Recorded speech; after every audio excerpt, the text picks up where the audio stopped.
আমার দিনটা শুরু হয়েছিল এই ছোটো ছোটো বাচ্চাগুলোর সাথে, কারণ আমি ঘুম থেকে ওঠার আগেই ওরা পড়তে চলে এসেছিল। তারপর আমি ঘুম থেকে উঠে ওদের পড়াতে বসেছিলাম। আর আজকে সমস্ত রান্না আমি করেছিলাম। আজ আমি করেছিলাম মাছের ঝাল, ডাল আর ভাত।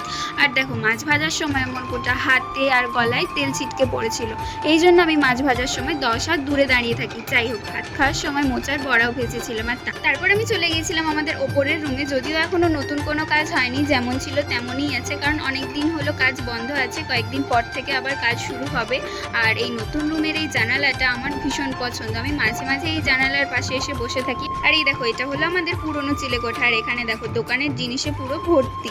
তো সন্ধ্যাবেলায় আমি আমার আর মায়ের জন্য একটু চাউমিন বানিয়েছিলাম। আর তারপর বাবা দোকানের আরও কয়েকটা জিনিস নিয়ে এসেছিলো, সেগুলো আমরা সিঁড়ির ওপর গুছিয়ে রেখেছিলাম। আর আমাদের গোটা বাড়িটা দোকানের জিনিসেই ভরে গেছে। তো যাই হোক, তোমাদের সাথে দেখা হবে পরের ভিডিওতে। আর আজকের ভিডিওটা তোমরা লাইক করে চ্যানেলটা সাবস্ক্রাইব করে দিও।